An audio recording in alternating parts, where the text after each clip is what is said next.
शहर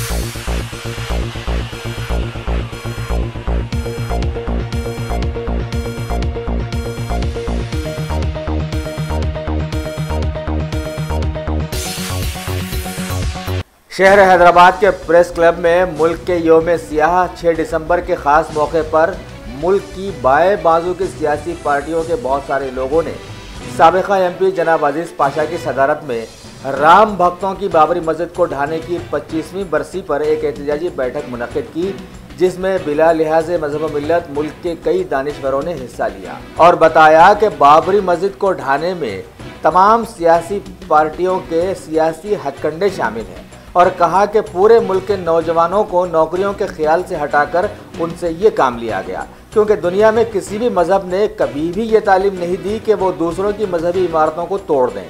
ख़ास तौर पर मजहब इस्लाम ने तो सख्ती से इसकी मुखालिफत की है और जो भी अपने मजहब की तालीमात को तोड़ता है वो इस जन्म में भी कसूरवार है और आने वाले जन्म में भी उसको बहुत सारी तकलीफ़ों का सामना करना पड़ेगा। इस साल के दिन जबकि आज कोई छुट्टी नहीं है, अपना वक्त निकाल कर आप ये आए हैं, मैं आपका शुक्रिया अदा करता हूँ।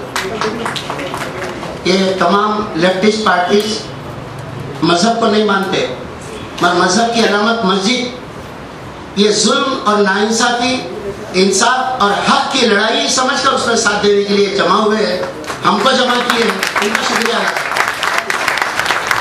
भाइयों, इस मुल्क को आज़ाद होने के बाद हजारों फसादात के जरिए मुसलमानों को खत्म किया गया और दलितों पर बज़ालिम किया गया, SC ST को पैरों के नीचे बिठा दिया गया, रिजर्वेशन देकर उनको बराबरी का हक नहीं दिया गया, मगर मुसलमान अपने बल पर बगैर किसी रिजर्वेशन के जिंदा रहे।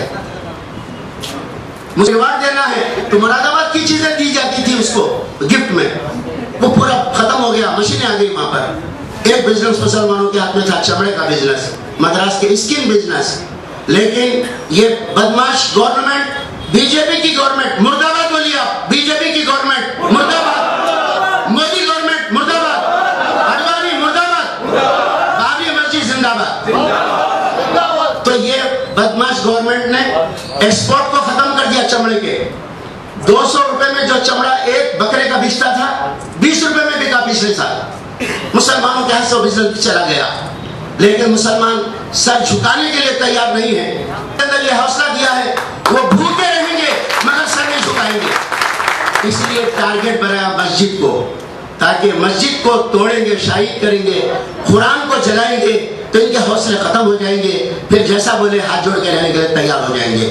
ये मस्जिद को तोड़ना सिर्फ मस्जिद को तोड़ना नहीं है, ये दीन इस्लाम पे हमला है, मुस्लिम कम्युनिटी पे हमला है, पूरे मिल्लत पर हमला है। इसलिए इसके साथ इंसाफ होना जरूरी है। जुल्म ज्यादा दिन तक चल नहीं सकता, अब तक जो चला है वो चल गया है, लेकिन इस जुल्म के खिलाफ हमारी खामोशी ने उनके हौसले बढ़ा दिए हैं। एक बाबरी मस्जिद की शहादत के बाद से 2 आदमी जाकर उनकी पार्लियामेंट में अक्सरियत हो गई और वो कानून बना सकते हैं बाबरी मस्जिद की जगह मंदिर बनाने का। सुप्रीम कोर्ट में अपने पसंद के जजों को बिठा दिए हैं, वो जज अपनी मर्जी के मुताबिक, उनकी मर्जी के मुताबिक फैसले कर रहे हैं।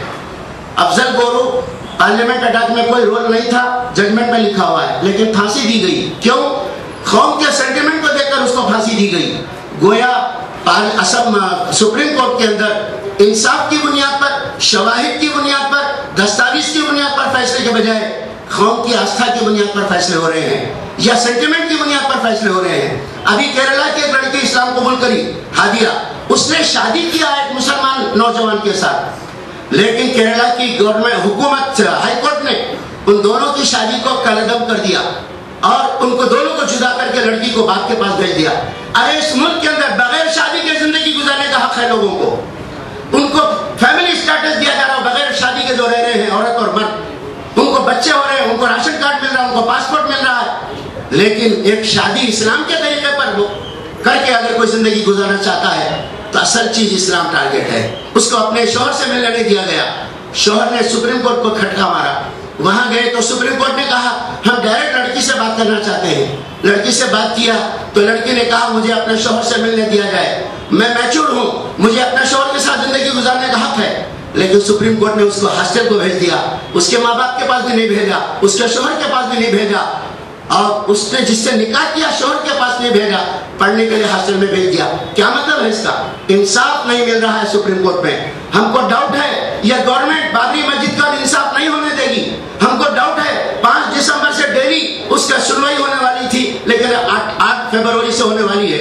यह डिले करते करते 2019 का इलेक्शन बाबरी मस्जिद को बता के, राम मंदिर बताकर उसको जीतना चाहते हैं। उनको खत्म करना, उनको हराना, ये अवाम का काम है।